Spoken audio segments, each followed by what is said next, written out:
Right now, we got some reading coming up from Mr. Kevin Myrick, so enjoy. And like I said, again, thanks for coming out. Hey y'all, how y'all doing tonight? First off, I think we should thank John for putting this together again. Yeah! And John, happy birthday, dude. I mean, that's, you know, it's really cool that you came out here and did this on your birthday. Happy birthday to me, the big 3-3.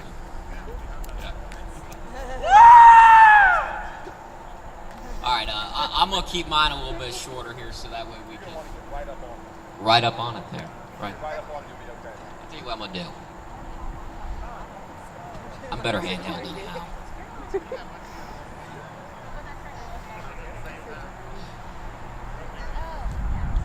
Alright. Y'all hear that? Much better? Cool deal. Alright, well, I wrote this story here this week. It's called Wrong Number. I imagine everybody's gotten a wrong number before, but this is what happens when wrong numbers go bad. So I was just sitting around the other night, watching Netflix and munching on some ice cream, and my phone buzzed in my pocket. My phone never rings anymore, it just buzzes. That's the great thing about cell phones. You don't have to be bothered with picking it up if you don't know the number. Now normally, I wouldn't have taken the call since I was trying to pay attention to Hemlock Grove. The trouble was that I thought it was a local number. I considered for a moment that someone I might know could be calling with an emergency, or a friend with a new number I haven't heard from in a while, or even someone I know who just wanted to say hi. I later considered my night would have gone much easier if I'd simply checked my overthinking mind and ignored the call. The first call didn't go so well. His name was Dawson, and he liked to refer to himself in third person. I didn't get a chance to ask why, but he did. "Dawson here," he said as soon as I picked up. "Why didn't you answer Dawson's call on the second ring?" I tried politely to explain to Dawson I believe he had the wrong number and hung up the phone. Not moments later, he called back. For some reason, I don't know why, I answered on the second ring. "See, Dawson ain't dumb. This is the number Dawson was given." Again, I explained that he had the wrong number. I tried to tell him I didn't know anyone named Dawson. Then my phone beeped with another call coming in. I heard him say, "Wait, no one makes Dawson wait," before I switched over.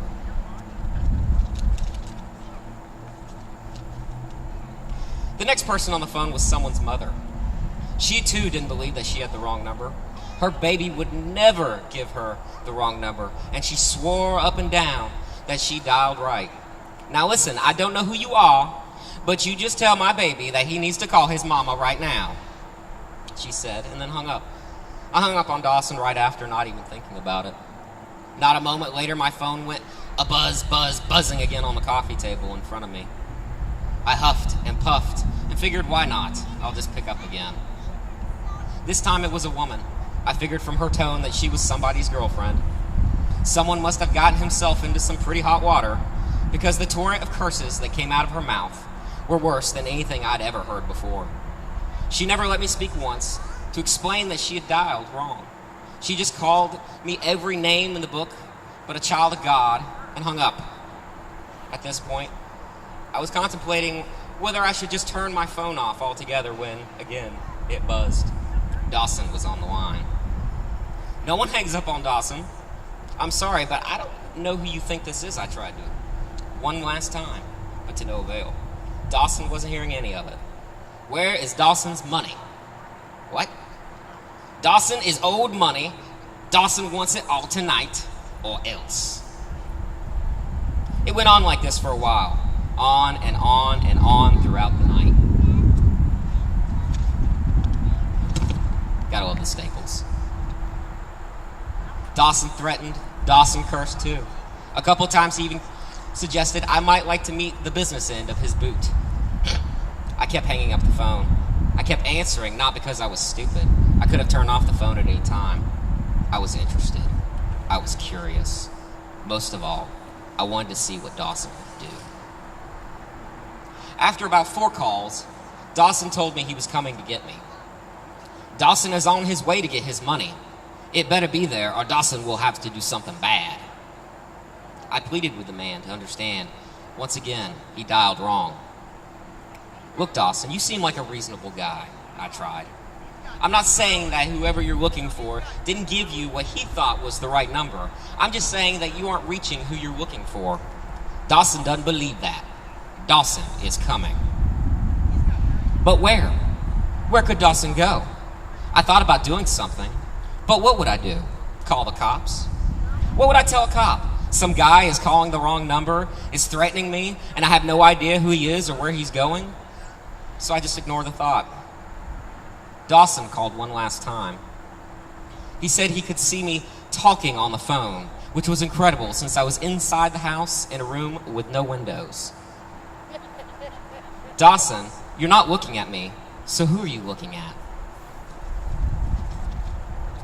What do you mean? You're talking on the phone right now. In fact, hold on. I heard the car door open and the ding, ding, ding of the door alarm fading as Dawson walked away from it.